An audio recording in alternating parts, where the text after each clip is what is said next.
Good morning class. आज हम लोग एक सोशल का एक new chapter number 21 fundamental rights and duties के बारे में पढ़ेंगे। आइए देखते हैं इस चैप्टर में हमें क्या क्या कवर करना है। फंडामेंटल राइट्स हमें इसमें पढ़ना है।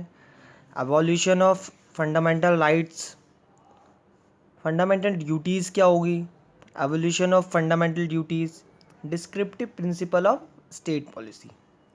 ठीक है, तो आइए हम समझते हैं कि फंडामेंटल राइट्स क्या होता है। तो our constitution has provided us with 6 fundamental rights. ठीक है, जैसा कि हमें पता है कि जब भारत आज़ाद हुआ था तो एक संविधान लिखा गया था।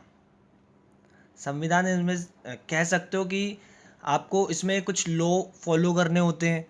ठीक है, जो हर एक देश का एक अलग संविधान होता है जिसमें शुरू से लेकर आखिरी तक सारी धारा कह सकते हो या फिर सारी चीज़ कि किस प्रकार से हमारा लॉ होगा। ठीक है, किस प्रकार से हमारी डिफेंस होगी, सारी चीज़ इसमें बताई जाती।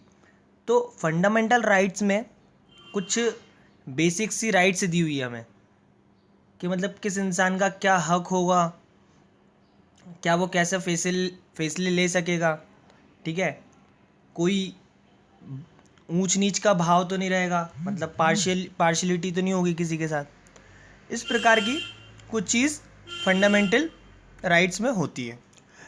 फंडामेंटल मतलब बेसिक और राइट्स मतलब हक। ठीक है, तो these right are also essential for overall development. Fundamental rights are the basis of democracy. तो ये जो फंडामेंटल राइट्स हैं वो हमारे ओवरऑल डेवलपमेंट के लिए भी वो किफ़ायती है। ठीक है,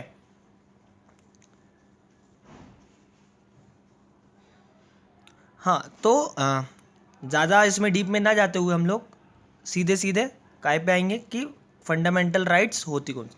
ये 6 फंडामेंटल राइट्स होती हैं जिसे कि हम बोलते हैं राइट टू इक्वलिटी, पहली जो होती है। दूसरी राइट टू फ्रीडम। तीसरी जो होती है right against exploitation. Right to freedom of religion, culture and educational right. ये 5th right to constitutional remedies. ये 6th हमारी फंडामेंटल राइट्स होती है। आइए देखते हैं कि फंडामेंटल राइट्स। तो पहली बात अगर हम करते हैं तो वो होती है राइट टू इक्वलिटी की। राइट टू इक्वलिटी पहली राइट्स। ये क्या होता है? इक्वलिटी से समझ में आता है राइट मतलब हक और इक्वलिटी मतलब समानता का हक। ठीक है, to ensure equality in the society the right to equality has been incorporated in the constitution. क्या होता था कि जब तक हमारा भारत आज़ाद नहीं था तो हमें पता है कि पिछले के ज़माने में पुराने ज़मानों में क्या होता था कि इक्वलिटी प्रोवाइड नहीं कर पाते थे।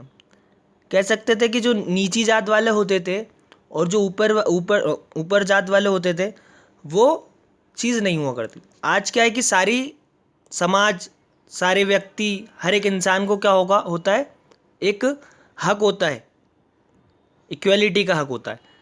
कहने का मतलब ये है कि कोई ऊंच नीच का भाव नहीं होता, हर एक व्यक्ति को हर चीज़। जैसे कि सपोज करो all citizens are equal in eye of law.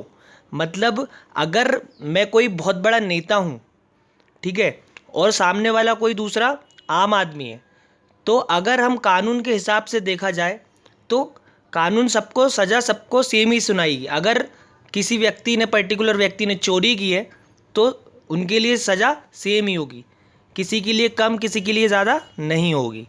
ठीक है, इसी चीज़ में दूसरी चीज़ अगर देखा जाए तो no citizen will be prevented from using restaurant, ponds and wells. ठीक है, ऐसा कुछ नहीं होगा कि आप छोटी जात के हो तो आपको मंदिर में घुसने नहीं दिया जाएगा, है ना, आपको रेस्टोरेंट में नहीं जाने दिया जाएगा। आप बड़े आदमी हो तो ही रेस्टोरेंट में जाओ। ठीक है, तो ये सब काय के अंदर आता है? राइट टू इक्वलिटी के अंदर।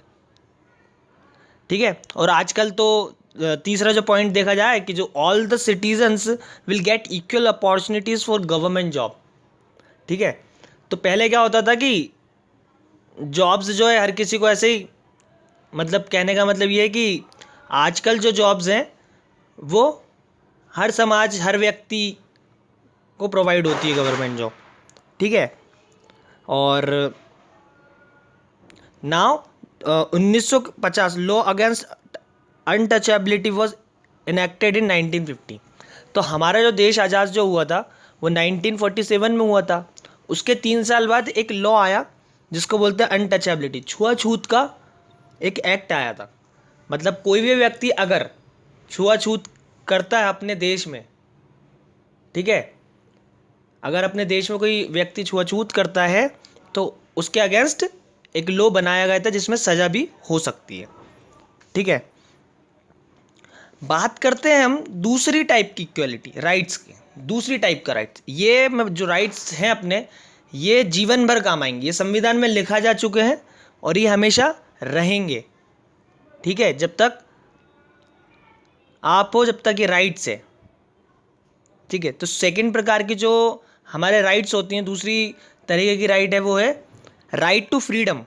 ठीक है, राइट टू फ्रीडम में क्या होता है कि आप लोग क्या करेंगे, मतलब हम लोग क्या करते हैं कि इसमें हमें अपना एक निष्पक्ष कोई भी थॉट्स, अपने विचार जो रहते हैं अपन रख सकते हैं।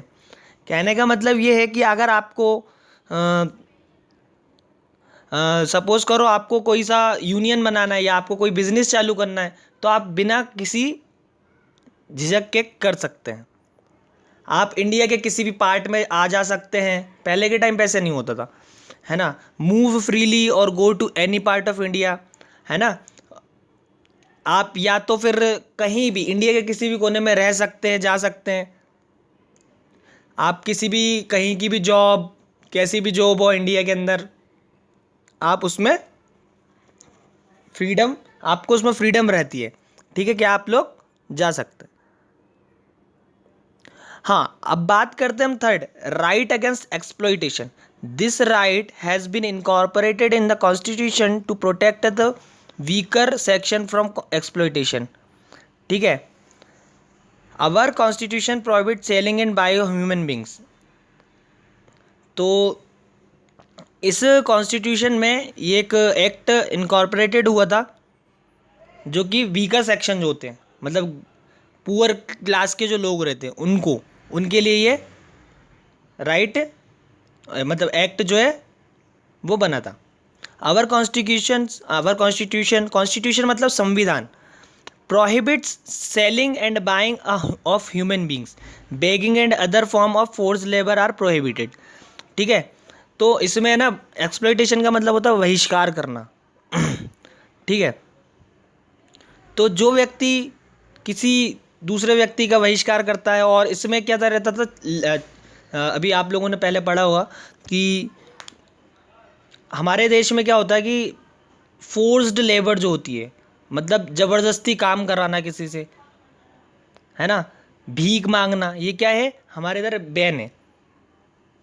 ठीक है, the constitution states the children under the age of 14 years should not be employed in the factories or mines or any other hazardous jobs। ठीक है, तो हमारे इधर ऐसा है कि 14 साल से छोटा व्यक्ति या 14 साल का व्यक्ति, मतलब जो बच्चा होता है, वो जॉब मतलब काम नहीं करेगा। ये उम्र क्या होती है, पढ़ने लिखने की होती है। तो कुछ लोग जगह पे क्या होता है कि चाइल्ड लेबर बहुत ज़्यादा आगे बढ़ चुका था, तो ये एक तरीके से हमारे इधर क्या है, बैन है। They should have the opportunity to get educated and enjoy happy childhood. It is therefore essential for the government to prevent such exploitations. तो ये गवर्नमेंट की एक मॉरल ड्यूटी बनती थी कि ऐसे एक्सप्लॉइटेशन को ख़त्म करना है। ठीक है, ये जो हमारा हमने 3 राइट्स पढ़े हैं, इसको आप जीवन भर याद रखिएगा। 3 हम आगे और पढ़ेंगे कल। ठीक है, इसके आगे का जो भी पार्ट बचा सब हम धीरे धीरे कवर करते चलेंगे। तो आई होप आप लोगों को समझ में आया होगा। Thank you.